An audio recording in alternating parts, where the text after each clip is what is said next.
If you have ever wanted to know how to create more time and do everything that needs to be done, completed on time, on schedule, then don't go anywhere because this week's episode is for you. Hello and welcome to episode 60 of the show. My name's Darren Krakowiak. I equip commercial real estate professionals with proven client attraction and retention systems so they can save time, earn more, and be top performers in their market. Fantastic to have your company once again this week. Today's episode is brought to you by Released. In 2020, Released launched Credia to provide market insights based on data from tens of thousands of commercial properties globally to help customers better manage their businesses. Coming up in just 3 weeks from now, I'm going to be delivering a new live virtual keynote, and you're invited to attend for free. This keynote is called The Path to Success in Commercial Real Estate. This event will show you where you are now on the path to success.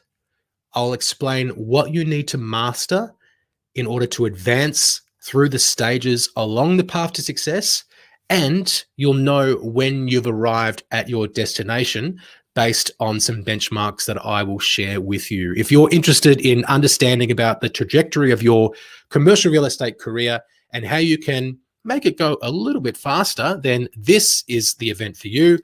Join me for that. Get a free ticket now by going to cresuccess.co/waitlist. It's happening in 3 weeks from now. If you're listening in early November 2021, grab a free or reserve your free place at cresuccess.co/waitlist. So at the top of the show, I did promise you that I'm going to help you create more time so you can do everything that needs to be done. And it's really simple. If you want to do this, you just need to do less stuff. Now, I could stop the episode there, but I wouldn't be helping you because I know, or at least I think I know, that a lot of people in commercial real estate just can't let go of doing some things. They feel the need to hang on to so many things, whether it's because they believe that nobody else can do it better than them, which is kind of a little bit arrogant, isn't it? If you think that nobody could do something better than you, or they believe that they're better off doing it themselves because it's just faster to do it themselves. Or maybe they believe that no one else can do it exactly how they want it done, so therefore they should do it themselves. Well, of course, no one else can do it exactly the way that you can do it. The only way that somebody would be able to do that is if it's a really easy task. And if it's a really easy task, then you should be delegating it or automating it. If it's something that you can do really fast, that doesn't necessarily mean that you should be doing it, because your time could be better spent elsewhere. And I want to share with you the idea of 2,000 hours. You may have heard me talk about this before, but basically there's 2,000 hours in a year that you spend at work on average, right? And if you make $100,000 a year, that means that your hourly rate is $50 an hour. Now, if you're making $500,000 a year, that means your hourly rate is $250. If you're making $250 an hour, average throughout the year, still doing some $25 an hour or $50 an hour tasks? If you are, then that means you are pulling down your overall earning potential by hanging on to some of the lower value tasks.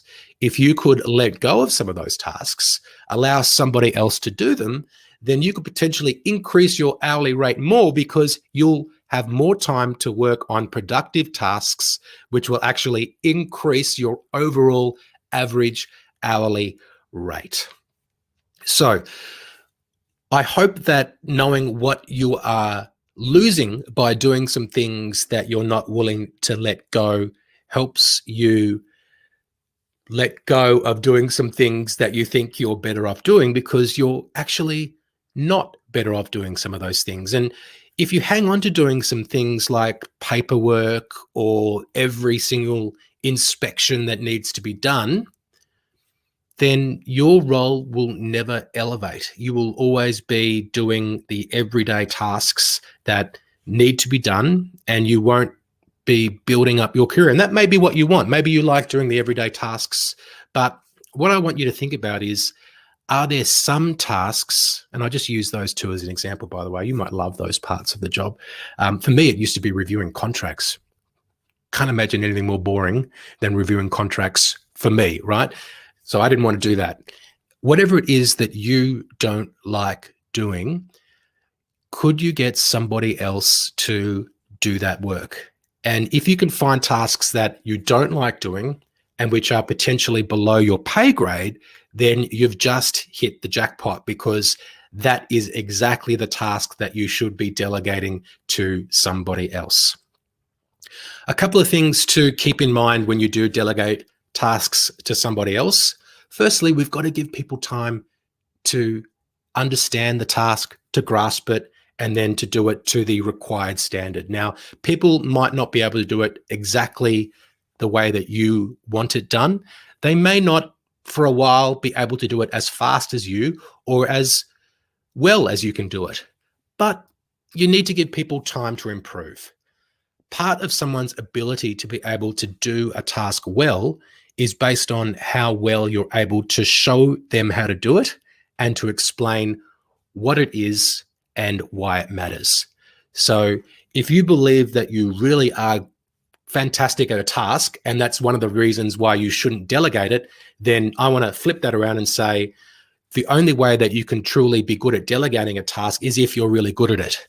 So therefore, if there is a task that you're really good at, but it's taking you away from doing certain other things that could be earning you more money per hour, then they're the tasks that you are definitely 100% ready to pass on and to delegate to somebody else. The idea that people aren't going to do the task as well as you is something that we just have to accept. And I know for some people that's difficult, but the way to think about this one is, you might notice that it's not done exactly the same way that you would like it done, but is it going to negatively impact the end result just because it's not done exactly the way that you would like it? Or can you create some processes so it's done to the task, so the task is done to the standard which is required, which doesn't detract from the overall quality of service and end result that we are achieving for the client. So I went through a lot of this recently in this CRE Success business, onboarding a virtual assistant. And I went through a couple of virtual assistants before I landed on the one who I'm working with now, who I'm very happy with so far, and she's doing a great job. I think it just takes some time to, sometimes it could be that there's just not a good rhythm with the person who you're delegating things to. So that's partly your responsibility, but also you need to find someone who you can work with and who you can trust and who you're able to feel comfortable with. But also I had to let go of the idea that things needed to be done exactly the way that I wanted them done, because the only way they can be done exactly the way that I want them done is by me doing them. But by me doing them, that's taking me away from other priorities that I have inside this business and also outside this business. So the delegation process isn't easy. It means you need to let go of some control.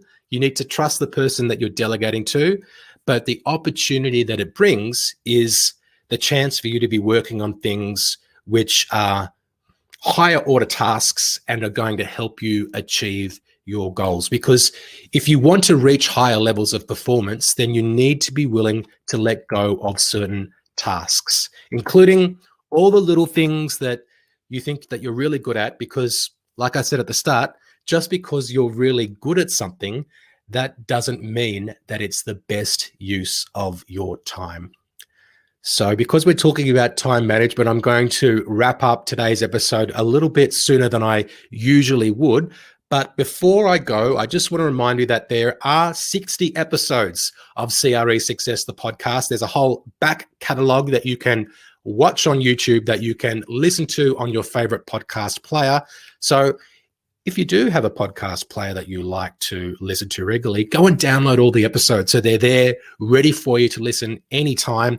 There's interviews. The last 10 episodes have been in this new format.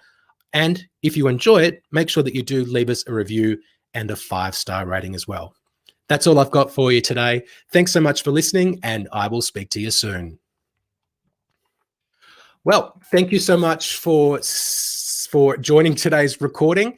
I hope that you're able to delegate some things that are currently on your plate, because if you're complaining about being too busy, but you're still doing some things which are below your pay grade, then it's your responsibility, right? You need to be looking for opportunities to delegate things. There is also automating things. There's also eliminating things, right? But I might save those two topics for another episode. That's all I've got for you this week. Do subscribe to us on YouTube. If you're watching on YouTube, you can hit the subscribe button for CRE Success, and also hit the bell to be notified when we do go live with these episodes every single week. Look forward to seeing you for our next episode next week.